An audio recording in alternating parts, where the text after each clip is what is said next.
dia a todos. Me permitam ousar esta manhã em defender uma pessoa que nunca foi defendida nesses 2000 anos daquela tragédia em que Jesus foi crucificado. Eu vou procurar fazer à luz da doutrina espírita, mas expressa aí a minha opinião. Antes disso, duas passagens de Jesus muito interessantes. Aquela passagenzinha eu vou resumir, em que aquele moço queria seguir a Jesus, né, para ganhar a vida eterna, né, ter a vida eterna, ter um tesouro nos céus. Mas Jesus falou a ele, né, então larga todos os seus bens e me segue. Como é que seria possível seguir Jesus preocupado com os seus bens materiais, com os seus negócios? Era impossível naquela época, né? Mas o fato não é esse. Ele falou a Jesus que gostaria muito de segui-lo, mas que tinha que defendê-lo numa corrida de bigas. Muito bem. Naquela corrida de bigas, esse moço veio a ter um acidente e faleceu. Sempre dá a entender que ele não seguiu a Jesus em função de não querer se desfazer de seus bens materiais. Mas no âmago está um outro fator. O que levou à morte foi o orgulho, o egoísmo, porque ele queria realmente um exímio colocador, um exímio fazia aquelas bigas, né? Ele queria vencer o romano, queria, né, através do seu egoísmo, vencer o romano ali. Os romanos iriam participar da corrida de biga.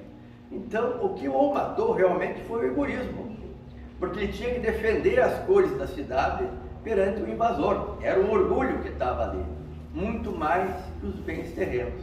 Vejam que interessante a passagem.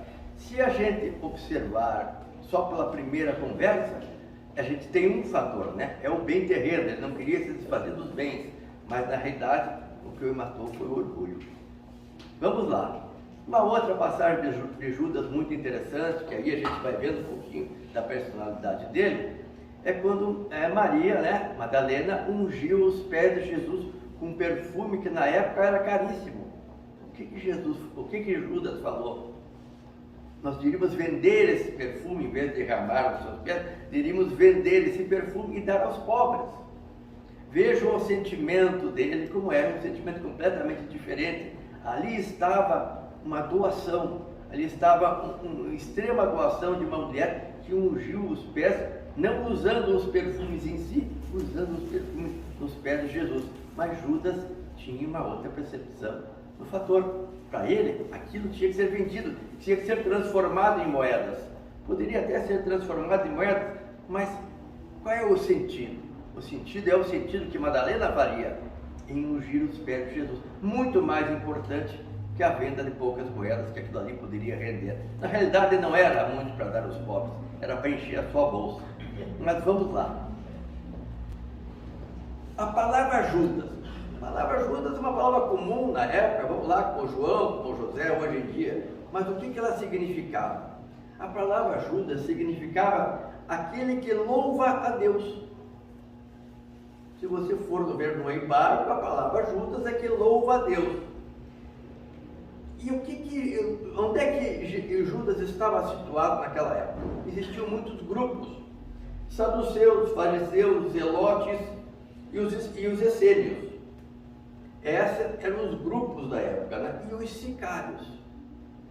Vamos lá, quem eram os sicários? Os sicários eram um grupo de revolucionários que usavam adagas para emboscarem os romanos. Errado? Nós não tivemos na Segunda Guerra Mundial, vamos lá, exemplificando, a resistência francesa, que fazia o mesmo contra o invasor. Então, Judas fazia parte desse grupo. E para identificá-lo, é Judas Iscariotes, porque ele nasceu na cidade de Quérios. Então, poderia dizer Judas Quérios, da cidade de Quérios. Não, mas Judas era identificado como um sicário. E aí? A palavra sicário, no hebraico, quer dizer aquele que carrega a adega, um punhal. Esta é a palavra, a origem da palavra sicário. que significa isso, carregar uma adega. Então Judas era o homem que carregava a adega, isso vindo do hebraico. Mas vamos lá, por que Jesus trouxe para os seus seguidores, os seus primeiros 12 apóstolos, um sicário, um homem que carregava a adaga, um revolucionário? E eu fiquei meditando, por quê? Chegar no pensamento de Jesus, ousar chegar no pensamento de Jesus é algo muito difícil, mas ele teve suas razões, porque todos os apóstolos tinham suas deficiências. Se ele fosse reunido apenas com espíritos puros, o que nós vamos ensinar com espírito puro? O que nós teríamos a ensinar? Que exemplos os espíritos puros poderiam nos dar no nosso progresso individual em ascensão? Nada, já eram puros. Então Jesus cercou-se de apóstolos com as deficiências que nós temos. Todas elas tinham deficiências que nós temos. E Judas foi um deles. Então Jesus sabia exatamente qual era a personalidade de Judas. Vamos lá. Todos nós sabemos que se nós trouxermos um animal selvagem para nossas casas, nós estaremos com amplas possibilidades desse animal vir nos agredir de algum tempo. Ele não é domesticado, porque no interior dele ainda está a selvageria. É um animal selvagem. Nós não podemos trazer um leão e criar como um cachorro. Poderemos ser, eventualmente, agredidos por esse próprio leão quando ele ficar adulto. Nós sabemos a personalidade do leão, do tigre, do quem quer que seja. Então Judas tinha essa personalidade, mas Jesus o trouxe. Para quê? Para nos servir de exemplo daquilo que nós não devemos fazer. Mas deu a oportunidade a todos de buscarem um novo recomeço. Imagine, 3 anos ali, que esses apóstolos ficaram ao lado de Jesus, sendo ensinados, testemunhando todos os seus milagres, ouvindo suas palestras, que eram diárias. Imaginem ali que riqueza de ensinamentos que os apóstolos tiveram convivendo diariamente com Jesus. Mesmo assim, em Judas não caiu a ficha. Por quê? Porque o seu sentimento era um sentimento de um amor extremado à pátria, ainda conjugado com a sua aspereza em termos de dinheiro. Ele era orgulhoso, ele era egoísta, ele queria poder. Judas queria poder. Então não adiantava ali estar ao lado de Jesus, porque o seu sentimento interno era o sentimento do poder. E o sentimento, evidentemente, contra o agressor, que era o romano. Imagine nós todos hoje sermos agredidos em nossa pátria e temos que pagar impostos para o agressor. Imagine o sentimento dos judeus daquela época. Vamos lá. Se nós pegarmos o nosso hino nacional, 6 vezes fala em pátria amada, o amor à pátria. Está no nosso hino nacional. 6 vezes a palavra pátria amada aparece no nosso hino nacional. 2 vezes a palavra liberdade. 2 vezes a palavra morte. E 1 vez a palavra heroísmo. Então no nosso hino nacional, nos exorta, nos clama, para que se nossa liberdade for, de uma forma ou de outra, expô-la ao perigo, nós devemos sacrificar a própria vida. Está no nosso hino nacional. Morrer pela liberdade, não fugir da luta e contra a injustiça. Vamos lá. Judas talvez tivesse esses sentimentos no seu âmago.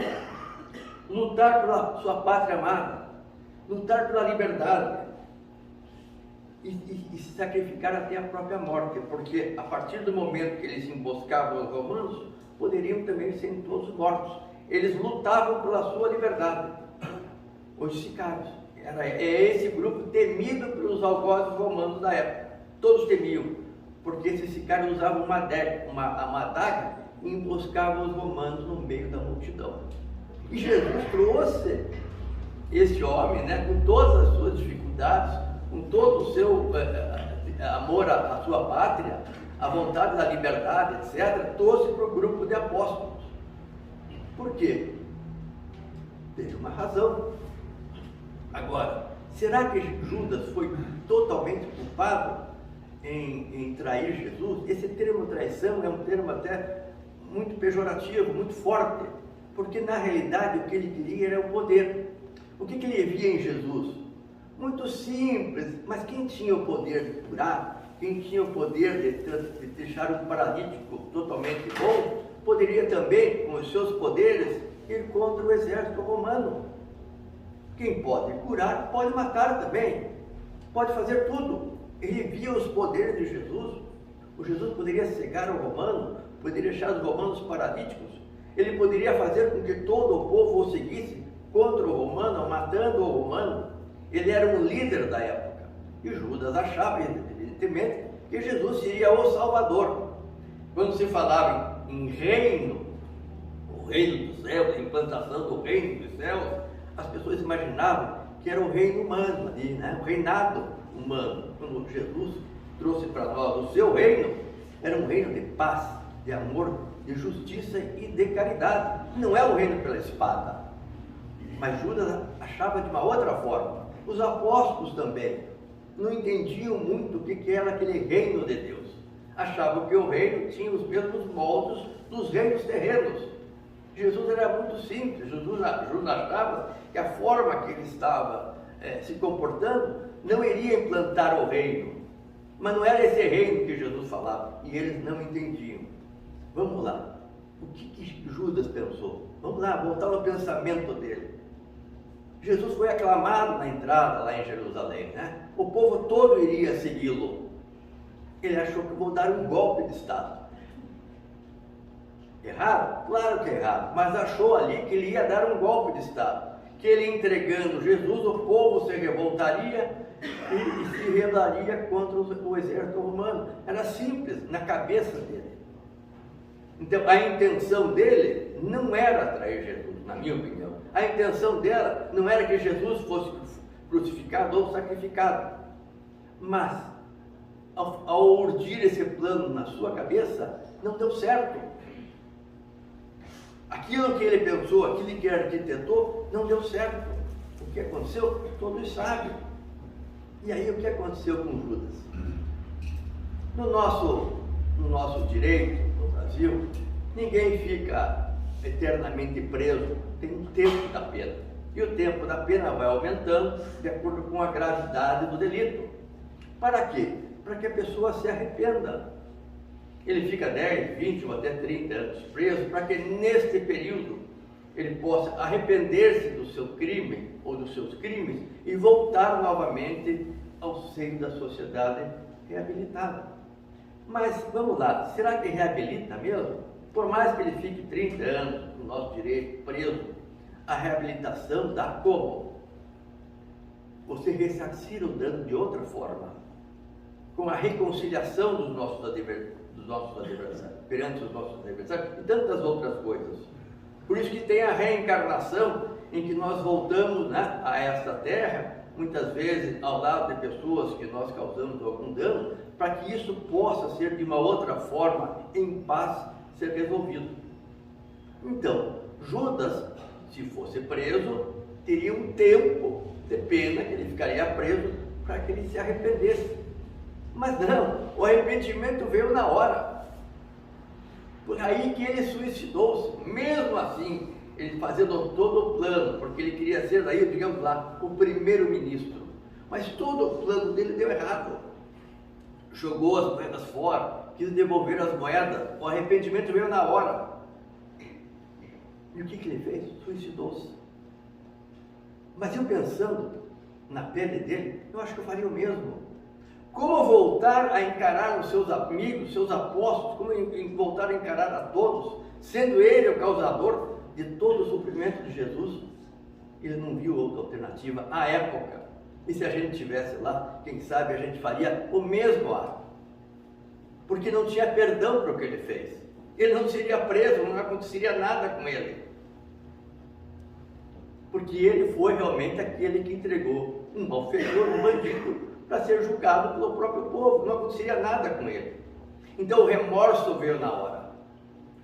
E ele passou séculos espiando, até ser culminado, né, também ser traído, julgado e queimado vivo na pele de Joana d'Arc, em que Leon Denis foi o primeiro dos médiuns espíritas a revelar, né, através dos seus livros, que Judas foi a reencarnação de Joana d'Arc. Foi revelado por Leon Denis. Então isso já é um fato consagrado, isso é uma verdade. Vários médiuns, em vários livros, têm nos dito que Joana d'Arc foi a reencarnação de Judas, que também experimentou na sua própria pele o que é ser traído, o que é tentar fazer o bem e não ser compreendido. Experimentou isso, porque não adiantava a pena, não adiantou só o suicídio, não adiantou séculos ali de expiações. Ele tinha que sentir a dor da traição, e sentiu, e ele se reabilitou perante ele mesmo. Mas nós ainda continuamos julgando Judas pelo fato de 2000 anos atrás. Eu era criança e me lembro que Judas era malhado nos postos, né? Era interessante, né, que chegava nessa época, Judas era malhado nos postos. Mas a pessoa que malha nos postes não malharia Joana d'Arc, a idolatraria como uma heroína. Vocês vejam como o conhecimento nos liberta. Quando Jesus fala que o conhecimento nos liberta, a verdade vem nos libertando. Quanto mais conhecimento nós vamos tendo, esse conhecimento vem nos libertando. Enfim, né? Então vocês vejam que Judas, vamos lá, crime doloso ou crime culposo? Ele tinha a intenção de que Jesus fosse crucificado, Jesus fosse açoitado, Jesus fosse condenado. Não tinha, esta não foi a intenção dele. Mas no seu íntimo, né? No seu íntimo, vamos lá, pela pátria amada, pela liberdade, pelo ismo, né? Ele entregou Jesus por esses sentimentos que está no nosso hino nacional de uma forma errada, de uma forma equivocada. Então, o crime dele é culposo. Ele cometeu um crime, cometeu? Claro que cometeu, mas tem os atenuantes. Não era essa a intenção. Evidentemente que Judas era assistido por espíritos também que não queriam a implantação do reino de Deus na terra naquela época. Todos esses sacerdotes, todos no templo, eram sacerdotes egoístas. O próprio Paulo, né, o Saulo, né, era um egoísta. Ele interpretava os evangelhos de uma forma equivocada, a ferro e a fogo. Queria o poder temporal, em vez do poder real, que é o poder do reino de Deus nos corações das pessoas. Porque esse reino que Jesus vem implantar não é o reino de aparência, é o reino dentro dos nossos corações, E Judas não entendeu. Então o crime dele, na minha opinião, é um crime culposo, porque não tinha a intenção de que Jesus fosse crucificado, fosse açoitado, enfim, não era essa a intenção. Mas vamos lá, Jesus sabia de tudo isso. Poderia ter fugido. Mas imagine Jesus fugindo. Ele não fugiu. Um espírito de envergadura de Jesus, que na criação da terra, 4 bilhões de séculos atrás, já era um espírito puro. Diz nos livros espíritas, quando Jesus chegou à terra, há 4 bilhões de séculos atrás, para organizar o nosso planeta, os planetas em que ele viveu já tinham desaparecido. Esse espírito sabia de tudo. Então ele foi à selva. É como se nós fôssemos uma selva onde tivesse leões e tigres. Ele sabia o que iria lhe acontecer e estava preparado para isso. Uma razão é por quê? Por que Jesus não fugiu? Se ele sabia que ia ser traído, se ele sabia que as pessoas iriam buscá-lo ali naquela hora, ele poderia ter ido embora dali. Ele poderia ter ido embora dali, mais cedo ou mais tarde ele seria pego. Porque estavam escritos nas Escrituras o que lhe iria acontecer em função de onde ele reencarnou. Onde imperava o egoísmo, o orgulho, a prepotência. As pessoas, né? O reino de Deus era completamente diferente daquele reino que ele foi trazer até nós. Então Jesus foi o grande divisor de águas. O seu sacrifício foi o sacrifício que mudou a face do mundo. Por isso que ele dizia: eu venci o mundo. O sacrifício de dar a vida por alguma coisa. É como está no nosso hino.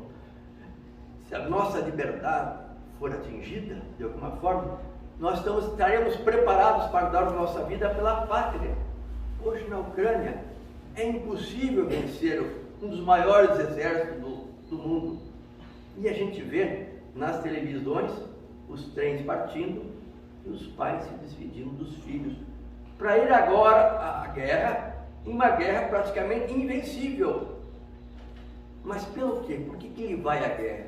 Para que esses filhos possam ter um mundo melhor. Eles não estão fugindo tal qual Jesus não fugiu, tal qual o nosso hino brasileiro nos pede que nós não fujamos, se a nossa liberdade for posta em xeque. Se alguém ameaçar nossa liberdade, que demos a morte pela nossa prática. Não temamos a morte, porque na realidade a morte não existe. Nós mudamos apenas de roupa. Mas o sentimento da pátria, esse sentimento é importantíssimo para todos nós, para que os povos não pensem que é tão simples invadir um outro povo, querer colocar a sua cultura em outro povo, querer usurpar os seus bens pela força. Todos serão julgados. Pelas leis terrenas, dificilmente, mas pelas leis divinas, sim. Nos livros, né, que nós estamos vendo aí, nas palestras aí que nós estamos observando, né, esses espíritos, né, que fomentaram as guerras, vão para outros planetas e ficam lá anos em reclusão. Mas por que anos em reclusão? Para cair a ficha. Vamos lá, e Hitler achava que estava certo. Eles achavam que estavam certos. Até ele morrer, até ele suicidar, ele achava que estava certo. E daí?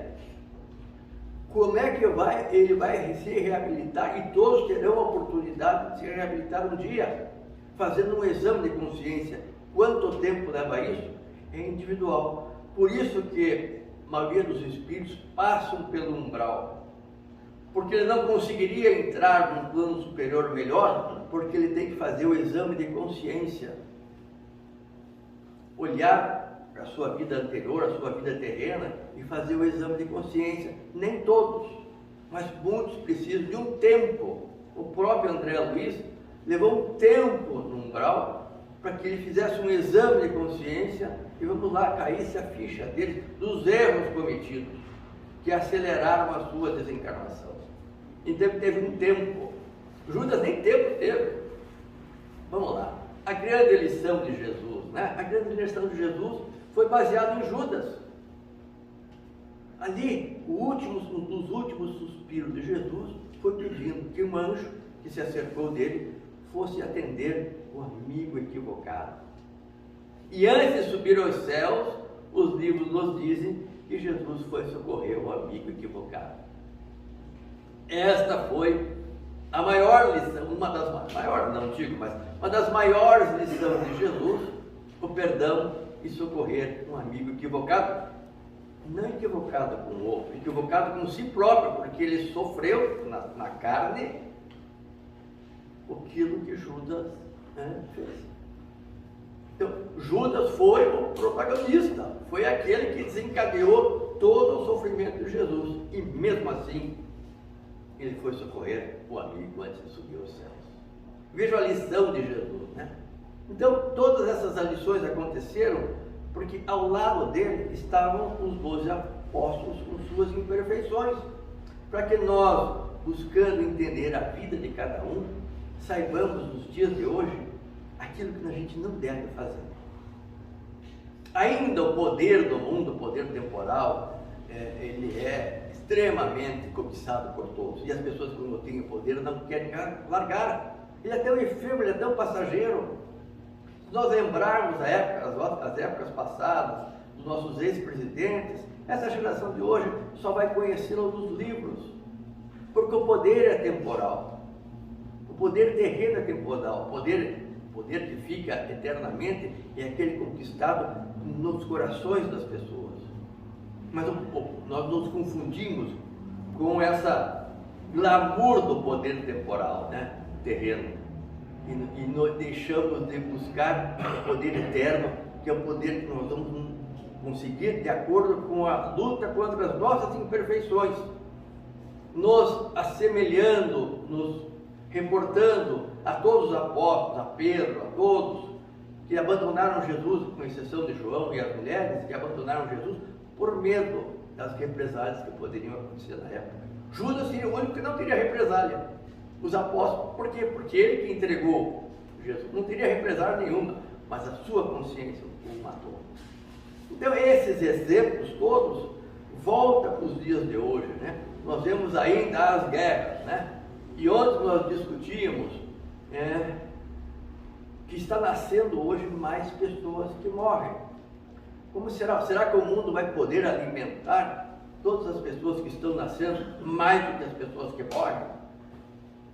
E eu, conversando ali numa roda de amigos, disse, se não houvesse guerra, quanto custa um míssil? Esses mísseis aí, $100 mil. Quanto que custa esses aviões? Milhões de dólares. Um aviãozinho, um tanque de guerra, quanto custa tudo isso? Se esse dinheiro empregado na manutenção das guerras fosse empregado na saúde, na educação, na melhoria de vida das pessoas, o mundo se transformaria do dia para a noite. Por isso que esse mundo de regeneração não é através só de uma epidemia. Esse mundo de regeneração vai dar mudança de comportamento das pessoas, porque enquanto existir guerra, enquanto existir esse alimento das máquinas de guerra, o mundo não será um mundo de regeneração. O mundo ainda será um mundo que o dinheiro é canalizado para a destruição, em vez de ser canalizado para o bem das pessoas. Imagine só, todo esse dinheiro das guerras, né? Quantas pessoas estão ficando ricas vendendo armas hoje em dia? Tem até um filme aí que saiu, não, O Senhor das Armas. Esse dinheiro empregado no bem, o mundo seria outro. Mas não vai ser do dia para a noite, porque nós temos ainda governantes, né? A época de Judas, em que buscam o poder temporal, que não respeitam os próximos, porque cada um de nós tem uma opinião. E quando Jesus não pede para nós não julgarmos, porque nós não sabemos o que está por trás de cada um de nós, o que é o ânimo, nós vemos a aparência. Felizmente agora, essa pandemia nos deixou todos iguais, porque nós mascarados, nós ficamos iguais, nos igualou a todos. O vírus da pandemia atingiu todos os países, todas as classes sociais, e todos tiveram que usar as máscaras. Vejam que interessante. Perdemos um pouco da nossa identidade. Ficamos todos iguais, mascarados. Interessante, né? Mas isso por si só, isso não vai dar o pulo do mundo de regeneração. Vai no entendimento. Esses governantes que fomentam a guerra não sabem o que eles esperam do mundo espiritual, porque se tivesse a mínima noção, não fariam 1/3 do que eles estão fazendo. Mudariam completamente a sua cabeça. Eles não sabem o que os espera. Como Judas também não imaginava o que o esperava através do suicídio. 15 séculos de expiações até se redimir como Jonatã. Ele não sabia. Apesar de estar ao lado de Jesus. Imagine hoje, né? Que Jesus está nos livros, nos corações das pessoas, e ainda as pessoas têm dificuldade em entender Jesus, entender a vida eterna. Vamos lá. Hoje também tem algo que me chocou, me deixou extremamente triste, nos noticiários, que aquele artista que nos encantou a todos, principalmente quem tem mais de 20 anos, Alain Delon, está buscando uma eutanásia assistida, porque onde ele mora é permitido a eutanásia. E eu fiquei extremamente penalizado pela falta de conhecimento do que o espera através desse, entre aspas, suicídio assistido. E se eu pudesse hoje pedir alguma coisa a Deus, aos bons espíritos, a Jesus, que removessem ele desse intento, porque o sofrimento vai ser muito maior do que o tempo que o resta nesta vida terrena. E se eu pudesse dar alguma coisa a ele, daria o vida dos espíritos em francês para ele. Vocês imaginem a eutanásia assistida. E ele declara que uma série está lá nos periódicos aí, né? Não vou entrar no tema. Mas que pena, né? Me senti extremamente penalizado pelas consequências desse suicídio assistido. E as leis humanas estão permitindo o suicídio assistido. Os legisladores fizeram leis que permitiam isto. Desconhecem completamente as leis divinas.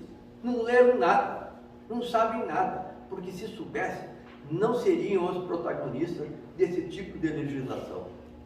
O aborto permitido em vários países, agora na Argentina, desconhece todos esses legisladores, desconhecem as leis divinas, desconhecem Jesus, não leram os evangelhos, não leram nada, porque se lessem alguma coisa, saberiam a responsabilidade que terão como retornar ao mundo espiritual por essa lei infame.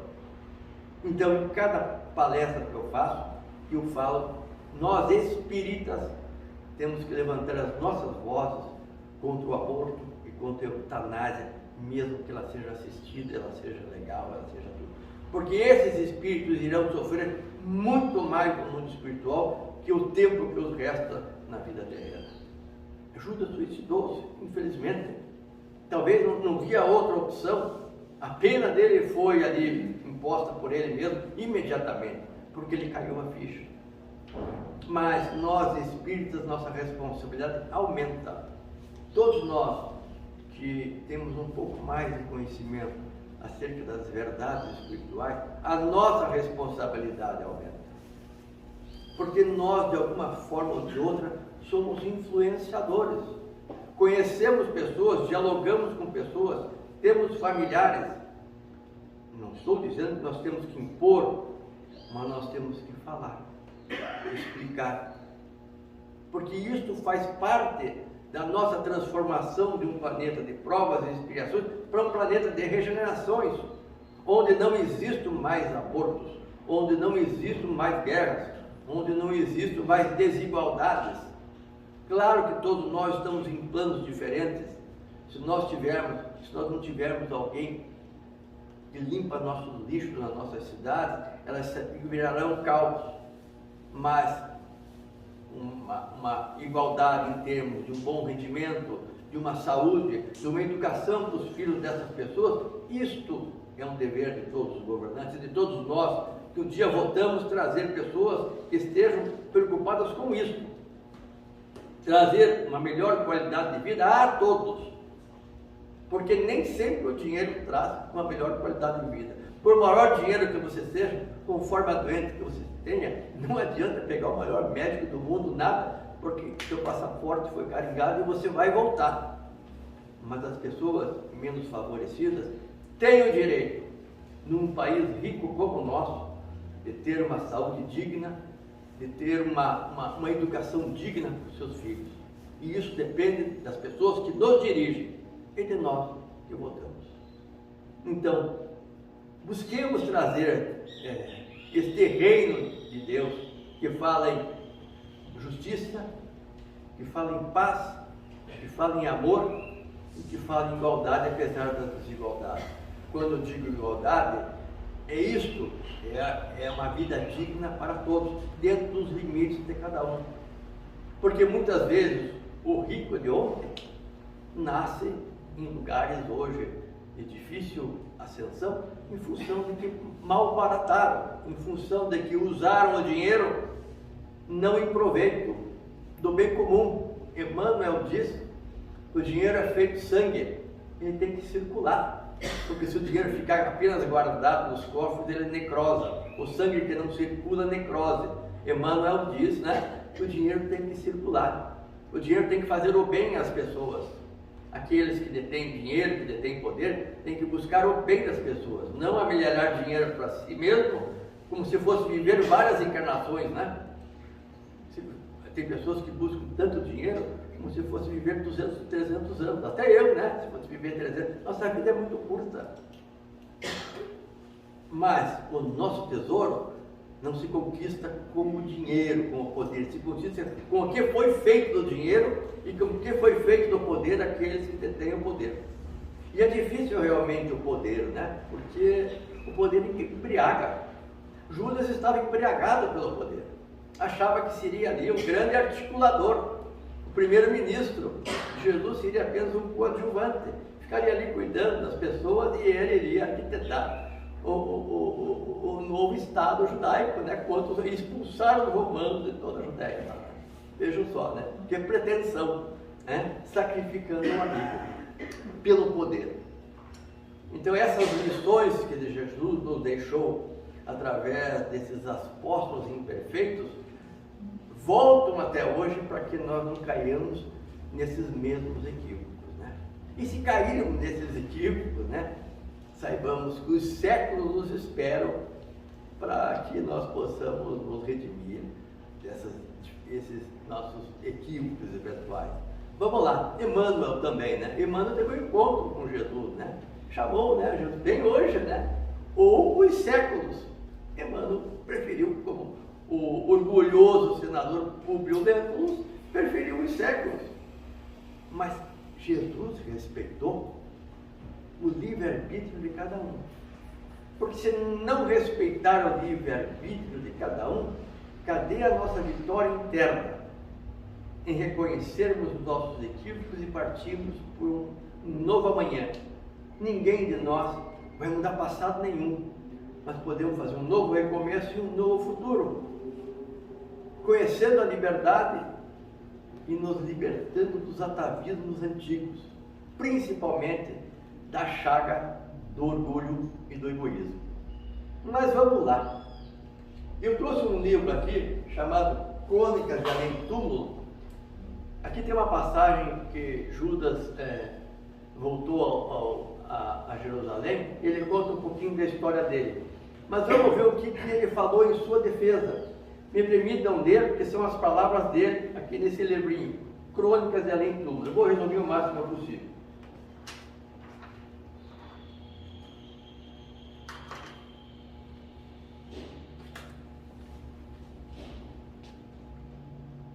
Pessoalmente, porém, estou saciado de justiça, porque já fui absolvido pela minha consciência no tribunal dos suplícios redentores. E fala de Jesus. Jesus está sendo criminosamente vendido no mundo de hoje, a grosso e a retalho, por todos os preços, em todos os padrões de ouro amoedados. É verdade, e os novos negociadores do Cristo não se enforcam depois de vendê-lo. Essas são as palavras de Judas, né? Não digo em sua defesa, mas dando o seu testemunho da sua redenção, né? Da sua expiação durante os séculos. E o que Jesus falou sobre a crucificação? Livro Boa Nova, também vou resumir.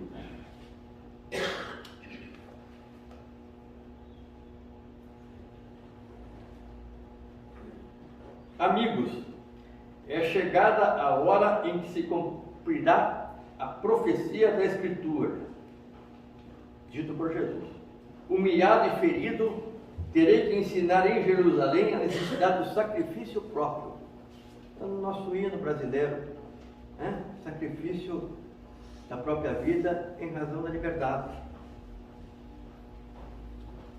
Para que não triunfe apenas uma espécie de vitória, tão passageira quanto as edificações do egoísmo ou do orgulho humano.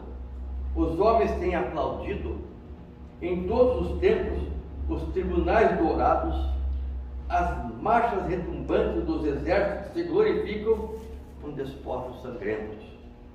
Os grandes ambiciosos que dominaram a força, o espírito inquieto das multidões, entretanto, eu vim de meu Pai, para ensinar como triunfo os que tombam no mundo. Veja que bonito. Cumprindo um sagrado dever de amor como mensageiros de um mundo melhor. Aí que vem o grande, onde reinam o bem e a verdade. Minha vitória é a dos que sabem ser derrotados entre os homens, para triunfarem com Deus. na divina construção de suas obras, imolando-se com alegria para a glória de uma vida melhor. Palavra de Jesus. O sacrifício dele foi para que nós tivéssemos um mundo melhor. E esse mundo vai chegar, porque todos aqueles que triunfam através de exércitos sanguinários, burlando as leis divinas, não mais reencarnarão na Terra. Tudo tem um limite. Esses espíritos, belicosos, serão transferidos para mundos inferiores, onde expiarão as suas dificuldades de adaptação. E esta Terra de haverá, e será realmente um mundo, através da reencarnação de espíritos não belicosos, com outra mensagem, de espíritos melhores que virão habitar nós. Esperamos, que nesse século, até o final desse século, possam estar reencarnando aqui na nossa Terra espíritos aventurados, espíritos que têm um outro pensamento, uma outra atividade, de amar ao próximo como a si mesmo, de julgarem-se como a gente, todos nós somos avaliados, mas cuidado com os julgamentos. Quando a gente vai fazer uma entrevista de emprego, isso a gente não leva currículo, porque nós temos que ser avaliados, mas cuidado com os julgamentos, cuidado com o julgamento de Judas. Então esta minha defesa é uma coisa pessoalmente, mas cada um avalia a seu modo. Eu não posso dizer como é que vocês vão avaliar as atitudes de Judas, se vão considerar um crime culposo, um crime doloso, qual foram as intenções dele. Isso vai de cada um de nós. Esse julgamento dele, essa avaliação dele, vamos dizer, das suas atitudes, depende de cada um de nós.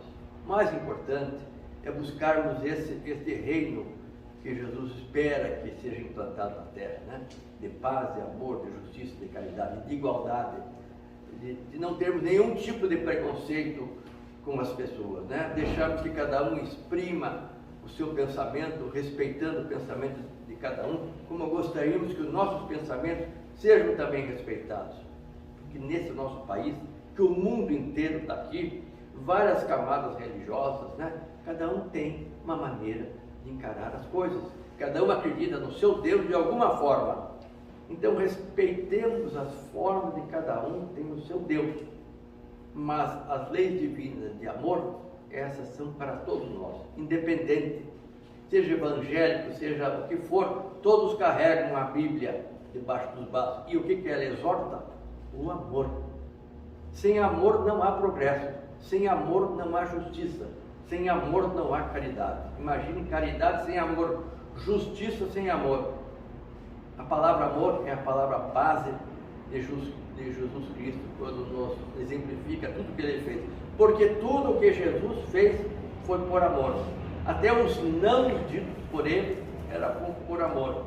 Quando um pai diz aos seus filhos pequenos não, é um ato de amor, para que ele vai o corrigindo com a palavra não. Então o não pode ser um ato de amor.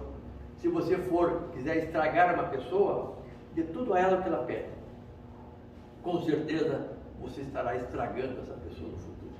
Porque todos nós temos que ter limite. O limite é onde começa o direito do próximo. Até de pensar diferente de nós. Até numa casa de espírita, alguém achar que o que eu estou falando aqui não condiz com a realidade. Temos que respeitar o que cada um diz, o que cada um pensa. Mas o amor que Jesus nos pede para que sejamos colaboradores com esse amor, defensores desse amor, ou expansamos esse amor de dentro de nós, esse não pode ser de forma alguma corrigido. O amor é o amor. Então, meus amigos, eu quero agradecer muito a presença de todos e esperar que a gente possa realmente lutar por este mundo melhor. Cada um fazendo a sua parte, cada um buscando melhorar-se a si próprio, buscando um amanhã melhor do que o de hoje, buscando entender as pessoas, buscando uma série de coisas, e estudando. Se nós não estudarmos os evangelhos, nós não vamos compreender. E talvez o que eu estou falando hoje, daqui 10, 20 ou 30 anos, eu possa encarar isso de uma forma diferente, porque a gente vai estudando e vai percebendo as coisas de maneiras diferentes. O que eu pensava, talvez, há 10, 15, 20 anos atrás, é diferente de hoje. Quando a Eva falou que eu faço palestra há muito tempo, eu já não gostei das minhas palestras. Já teve palestra que eu saí daqui preocupado, porque não era exatamente o que eu queria falar e não conseguia exprimir as palavras exatamente qual o sentimento que eu queria colocar na pauta da palestra. Então, as palavras, né, principalmente quem não está escrevendo aqui, quem não vai escrita, pode conter alguns equívocos. Então, me perdoe por eventuais equívocos, mas o sentimento de fazer o melhor, todos nós, é o que temos que ter dentro de nós, né? Procurar fazer o melhor de nós todos os dias, de fazer como, né, como nos pede, né, no livro dos Espíritos, né, que chegamos de noite e fazemos nosso exame de consciência, né? Fazemos o exame de consciência, se realmente no nosso dia nós fizemos o melhor possível. E todo dia, né, eu procuro fazer uma boa ação. Ah, mas boa ação precisa de dinheiro? Não precisa de nada. Às vezes você dá alguém passar no trânsito e sair de uma garagem, é uma boa ação. Então, todo dia, se nós fizermos uma boa ação, nós terminaremos o dia mais felizes. E é isso que eu desejo a todos, né? Que sejam o mais felizes possível dentro do mundo de provas e expiações.